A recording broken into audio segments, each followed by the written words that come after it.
quinta leitura da Parashá de Tetzaveh, você vai pegar o segundo cordeiro e Aharon e seus filhos vão apoiar com suas mãos sobre a cabeça do cordeiro. No Chumash de ontem a gente explicou o que era feito com o primeiro cordeiro. Você vai fazer a shechitá desse cordeiro, vai pegar do sangue dele, vai colocar sobre o lóbulo da orelha de Aharon e sobre o lóbulo da orelha dos seus filhos, da orelha da direita e no polegar da mão direita deles e no polegar do pé direito deles. Você vai jogar esse sangue sobre o misber em volta, como a gente explicou no Chumash de ontem, que quer dizer em volta é jogar nos dois cantos contrários na diagonal. Tnur é a cartilagem que está ali no meio da orelha, que é chamado de tendron, alguma coisa assim em francês arcaico. Bohen Adam é o gudalo, o polegar, e na parte do meio dele. Você vai pegar desse sangue que está no misber e foi jogado no misber e do azeite da unção, você vai jogar, aspergir sobre Aharon e suas roupas, sobre os seus filhos, sobre as roupas dos seus filhos, e com isso você vai estar santificando ele e suas roupas, e os seus filhos e as roupas dos seus filhos. Você vai pegar desse cordeiro o sebo e a parte traseira e o sebo que cobre o estômago e o yoter tekaveh, daquela membrana do fígado e os dois rins e o gordura, o sebo que cobre eles e a perna da direita, porque este cordeiro, ele é cordeiro do Miluim, da inauguração, do empossamento de Aharon e seus filhos, de toda essa ideia. O Helef é a gordura, o sebo do intestino fino ou da pança, do estômago do animal. E aliá, essa parte fica dos rins para baixo, como está explicado em Vaikra, Leumat Reatzei Serena, próximo dos rins, que os rins são chamados, que eles dão conselho. E nas partes do boi não está escrito aliá, nas partes que eram separadas para ser queimadas, porque aliá, essa parte traseira, só é sacrificada quando é um cordeiro ou um carneiro ou uma ovelha, mas quando é boi, quando é bode, não é sacrificado, não é separada essa parte da traseira. E a coxa da direita, a gente não encontrou que a coxa da direita é queimada junto com as outras partes separadas somente nesse caso aqui, que ele é El Miluim, ou seja, ele é Shlamim, que ele é consumido uma parte é queimado e uma parte é dada para o Cohen. A palavra Shlamim vem de Shlemud, de plenitude, tudo tem nele, ou seja, os Miluim, esses sacrifícios de inauguração, eles são Shlamim, que eles fazem paz entre o Misber, o altar, aquela pessoa que faz o trabalho, o Cohen, e os Belim, os donos, quer dizer, quem está ofertando, quem está executando e o altar, todos recebem. Então é Shlamim, de Shalom, plenitude, e também Shalom, paz, porque dá para dar uma parte para cada um. Por isso que tem que ter o Hazé, uma parte do peito, para quem está servindo como parte que ele vai receber. E no caso, quem foi a pessoa que serviu era Moshe, porque Moshe Rabbeinu, ele que fez todos os sacrifícios dos Miluim, dos dias de ordenação, de inauguração do tabernáculo. E os outros comeram Aharon e seus filhos, que eles seriam os donos, porque eles estão santificando os Kohanim. E você vai pegar um pão e uma massa de pão, como a gente falou que não era fermentado, né? O lechem shemen, aquele que leva mais azeite, e um biscoito, também não era fermentado, daquela cesta onde tinha os 30 matzot, ou seja, 30 massas, 30 pães diferentes, não fermentados, que estavam perante Deus no tabernáculo. Que kalechem, você vai pegar dessas halot, e uma halat lechem shemen, daquela revuchá que leva mais azeite, e um biscoito dos biscoitos, ou seja, um de cada 10. E a gente não encontra também essa doação do pão que vem junto com o sacrifício, que ela é queimada, ela é ofertada somente aqui. Porque no caso dos lachmei todá, dos pães de agradecimento, quando a pessoa faz um sacrifício de agradecimento, ela tem que levar pães, ou no caso do nazir, então ela é dada para o Cohen, não é queimada, ela é dada para o Cohen junto com o peito e com a coxa. Aqui não, era queimada. Então, Moshe, que era o Cohen aqui no momento, ele só recebeu o peito e não recebeu nenhuma outra parte para ele. Você vai colocar tudo sobre as palmas de Aron, sobre as palmas dos seus filhos, e você vai movimentar eles perante Deus, movimentar esses pães que foram separados. Aqui fala, você vai colocar sobre as palmas de Aron e você vai movimentar, porque tanto os donos, que no caso é o Aron e seus filhos, tanto o Cohen, que no caso é Moshe Rabbeinu, os dois vão movimentar. Como é que fica? O Cohen, a pessoa que está servindo, ela coloca a mão embaixo dos donos e os dois mexem. E nesse caso, como a gente falou, Aharon e seus filhos eram os donos desse sacrifício, que era por eles estavam fazendo aquele sacrifício, para inaugurar, empossar eles, e Moshe era o Cohen. O que quer dizer tenofá? Ele leva e traz, né, para os 4 lados do mundo, porque ele está ofertando para Deus que os 4 direções do mundo são dele. Essa tenofá, ela anula castigos e ventos ruins, e também em Maleu Morido, levanta e abaixa, porque o céu e a terra é dele, de Hashem, isso vem também tirar chuvas ruins, etc. Você vai pegar da mão deles esses pães, você vai sacrificar no Mizbeach junto com o Korban Olá, ou seja, vai ser queimado um cheiro prazeroso perante Deus, um sacrifício de fogo para Hashem. Al-Olá, sobre aquele primeiro cordeiro que é queimado, que é Olá, porque esse segundo é Shelamim, que ele é consumido também pelo Cohen e também pelos donos, que no caso era Haron e seus filhos, o Cohen aqui era Moshe. Mas o segundo era Shlamim. O primeiro era Olá, era totalmente queimado. Então aqueles pães, aquelas partes que vão separadas para ser sacrificadas, e aqueles um pão de cada um dos 10, dos 3 tipos, vão ser queimados junto com o primeiro, que era Olá, queimado total para Deus. Qual é o prazer na Hatrua, perante quem falou e foi feito sua vontade, como a gente falou no Rumaz de ontem?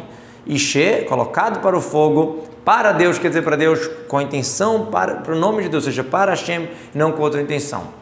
Você vai pegar o peito desse Eila Milim, desse segundo, que é o Shelamim, que é o sacrifício que era consumido em parte de Aharon, você vai movimentar ele perante Deus e vai ser para você, diz Hashem para Moshe, Lemaná, vai ser a tua parte, a tua porção que você vai receber. Só para a gente entender, quando tinha os sacrifícios no tabernáculo ou no templo, depois disso, muitos sacrifícios tinha a parte que o Cohen levava como presente para ele, e a parte que era queimada, e a parte que às vezes o próprio dono consumia. Então a mesma coisa está acontecendo aqui. No caso, Moshe era o Cohen, Aharon e seus filhos eram os donos, e o altar consumia a outra parte. Tenufá é a linguagem de ir e vir, como a gente falou, movimentar. Você vai santificar esse peito, essa parte que foi movimentada, e o shokatrumá, ou a coxa que foi elevada, que foi separada para Deus, que foi movimentada, que foi elevada, desse segundo cordeiro, que é Shlamim, de Aharon e dos seus filhos. O que quer dizer? Você vai santificar? Santificar para gerações, ou seja, essa lei de trumá, de elevar e de movimentar, do razê, do choco, do peito e da coxa, ela vai ser aplicada em outros sacrifícios Shlamim, não só esse da inauguração, outros sacrifícios, mas não consumido, porque não era consumido no Shlamim, que ficou a lei para sempre, não era consumida essa parte, e sim, era que Aharon e seus filhos comiam. Huram é enaltecido, como a gente falou, no negócio de levantar, de subir, e vai ser para Aharon e seus filhos uma regra eterna, ou seja, quando tiver um sacrifício igual a esse, que é de Shelamim, que é consumido uma parte pelo dono, uma parte pelo Cohen, uma parte para o altar, então a regra fica que essas partes da coxa e do peito vai ser a porção dos Kohanim. Que isso é uma trumá, foi separado e levado para Deus, isso vai ser um presente do povo de Israel, dos seus sacrifícios para Deus, ou seja, o presente é para Deus e Deus fala, Kohanim, como? Então a gente separa isso para Hashem e Hashem deu para o Kohanim como porção. Uma regra eterna. Qual é a regra eterna? Que quando tem o Shlamim, que uma parte é para o dono, e o peito e a coxa deve ser dado para o Kohen. Que ele é trumahu, ele é doado, ele é uma parte separada. Ele quem? Este peito e esta coxa, em hebraico o shok é no masculino, então usa hu, ele. E as roupas sagradas de Aharon vão ser para eles e vão ser para os seus filhos depois deles, para ungí-los e para empossá-los através disso, ou seja, seus filhos vêm depois dele, ou seja, a grandeza vem justamente para quem é filho de Aharon, para quem é descendente de Aharon e continua sendo Cohen. Le moshá, que é de se engrandecer. Às vezes a palavra meshihá, que é ungir, pode ser também linguagem de domínio, de engrandecer, que nem eu dei eles para le moshá, altegub meshihá, não toquem nos meus pessoas importantes. E para empossá-los, através das roupas, ele vira Kohen Gadol. Por exemplo, quando veste o Kohen Gadol as 8 roupas, isso é uma das coisas para empossar o Kohen. Em todas as gerações, né, futuras também. Como que foi feito a inauguração do tabernáculo? 7 dias o Kohen deve vestir, 7 dias seguidos. E de novo, a mesma coisa, os filhos, Tartav e Manav, que vão vir depois deles, embaixo dele, dos seus filhos, um próximo Kohen que vai vir para servir no sagrado, 7 dias seguidos. O Kohen que vai vir para ser Kohen Gadol, quando nomearem ele, não só com Aharon Kohen, os seus filhos, os próximos que tiverem, vai ser feito assim. Que ele vai vir para o Ohel Moed, aquele Kohen que quer entrar justamente na parte mais sagrada, ou seja, dentro, na parte do Kodesh Kodashim, que é o Kohen Gadol, que é no Yom Kippur, que obviamente só ele pode fazer isso, porque o trabalho do Yom Kippur só vale através do Kohen Gadol. Embaixo dele e dos seus filhos vem ensinar que se um Kohen Gadol ele tem um filho que preenche o seu local, ou seja, que é digno igual o pai, deve dar preferência para nomear o próximo Kohen Gadol, o próximo sumo sacerdote, tem que dar preferência para o filho perante outra pessoa, outro Kohen. A Cohen tartav banav, embaixo dele de seus filhos. Daqui uma lição, que a palavra Cohen seria a conjugação de trabalhando e não o substantivo de servente, porque a palavra Cohen quer dizer servir, lechaen é servir a Deus, né, o sacerdote. A palavra Cohen, daqui da conjugação dessa frase aqui, a gente vê que é o que está servindo, é a linguagem da conjugação do verbo e não o substantivo, a palavra servente. O interessante é a lição que o que importa é agir, não você ter o nome de servente, Cohen. A gramática da palavra Cohen é que está servindo. Por isso que o nigun de tevir vem perante ele. A pontuação da melodia que está aqui mostra que a palavra Cohen aqui vem na conjugação de estar servindo. Isso se dá porque a palavra tevir, né, que é uma melodia descendo, ela conecta com a próxima palavra, tartav banav. Então, para traduzir, o que vai servir embaixo dele, ou seja, está falando de que está servindo e não está falando do servente.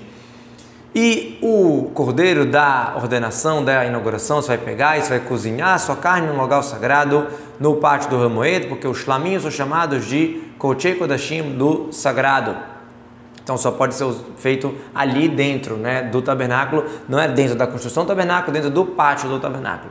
E vai comer Aharon e seus filhos a carne desse segundo cordeiro que a gente falou, que era shlamim, e o pão que está na cesta, né, os 9 que sobraram de cada tipo, na porta do Hamoed, ou seja, no pátio que é perante a porta do Hamoed, mas todo o pátio é chamado assim, então pode comer em qualquer lugar do pátio do tabernáculo. E eles vão comer, eles que foram perdoados, foram, né, santificados através disso, para preencher a mão deles, ou seja, para empossar eles, santificá-los, e um estranho não pode comer isso aqui porque é sagrado.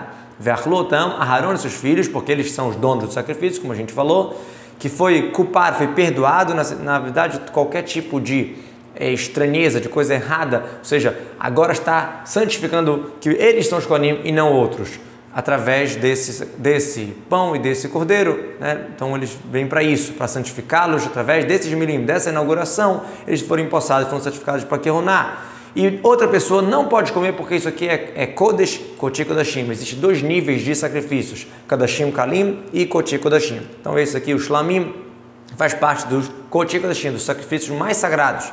E daqui a gente aprende a proibição, a advertência na Torá para um estranho, ou seja, uma pessoa que não é Cohen, que vai comer Kodesh Kodashim.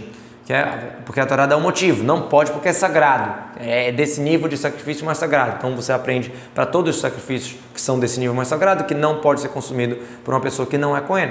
E se sobrar dessa carne da inauguração dos pães até de manhã, então você deve queimar o que sobrou no fogo, não pode ser consumido porque é sagrado. Você vai fazer para Aharon e seus filhos assim, tudo como eu ordenei para você, exatamente 7 dias você vai preencher a mão dele, ou seja, 7 dias você vai empossar, cada dia repete a mesma coisa. Você vai fazer para Aharon e seus filhos assim, a Torá falou de novo, né? Já falou isso, vem falar para Leakev, para falar que é imprescindível, que se faltar uma dessas coisas, eles não foram empossados para ser Kohanim e o trabalho deles vai ser passu, vai ser impróprio. A palavra otar é igual a falar otar a você. 7 dias nesse assunto e nesses sacrifícios, todo dia, 7 dias de fazer a mesma coisa. E você vai pegar, vai fazer um boi de ratat como perdão, e você vai limpar sobre o misber, quando você vai perdoar sobre ele, ou seja, está inaugurando ele de qualquer coisa errada, né? Ou seja, santificando que vai ser dessa maneira e não de outra maneira, desses Kohanim e não outras pessoas, você vai ungir ele para santificá-lo. Ala Kippurim, Bishvila Kippurim, pelo perdão. O que quer dizer? Perdoar sobre o misber, ou seja, santificá-lo, afastá-lo de qualquer pessoa estranha ou coisa errada. Já que está escrito 7 dias, então você vai preencher. A gente podia pensar que 7 dias era só os sacrifícios feitos pelos Kohanim, que é os cordeiros e o pão, mais o bezerro que a gente falou que era pelo misber, que é para limpar, perdoar, santificar o misber. A gente podia pensar que não ia ser feito 7 vezes, não ia todo dia fazer a mesma coisa, por isso que o versículo vem aqui e fala isso. O Midrash, Torat Kohanim, fala que esse perdão do misber, por que é necessário um perdão se está inaugurando um misber, era novo? Porque pode ser que alguém doou algo de roubo para ser construído o Mishkan, o Misber, precisava de um perdão aqui. Olha que interessante, né? Como é forte às vezes a gente pegar uma coisa que não é da pessoa. Verritetá, você vai limpar. A linguagem quando a gente fala de jogar sangue também é chamado de ritui, essa expressão, no sangue com o dedo, que é colocado com o dedo, como a gente falou que o sangue do bezerro era jogado com o dedo nas protuberâncias do altar. Você vai ungir também com azeite da unção, e todas as unções eram no formato dessa letra Kaf e Vanit. Também o altar era assim, colocava de um lado, de outro, e unia. 7 dias você vai perdoar sobre o Mizbeach, vai santificar ele, e o Mizbeach vai ficar Kodesh Kodashim, totalmente sagrado. Todo aquele que toca no Mizbeach fica sagrado. Vamos explicar. O Mizbeach vai estar sagrado, e o que ele tem de sagrado, o que tem de especial, é o que o versículo continua, aquilo que tocar fica sagrado, ou seja, até um korban, passul, que está impróprio por algum motivo, que sem querer levaram para o altar santifica, aquilo ele não pode mais descer. Mas era impróprio, não pode mais tirar. Disso que está escrito, todo o que toca, eu posso entender, todo, até se for uma coisa que não é apropriada. Por exemplo, uma coisa que não passou só no santo, não é que teve algum erro ali no preparo, uma intenção errada, alguma coisa assim. Como, por exemplo, um animal que o problema dele, o korban, não teve um problema no kodesh, não foi um erro de preparo, alguma coisa assim, sim, que ele já estava impróprio desde o início. Como, por exemplo, um animal que teve relação com uma mulher, ou que um homem teve relação com aquele animal, e um muktzeh, uma coisa que foi reservada para a idolatria, ou uma coisa que foi adorada como idolatria, ou um animal trefá, um animal que já ia morrer, ou seja, que ele estava impróprio para o uso desde o início.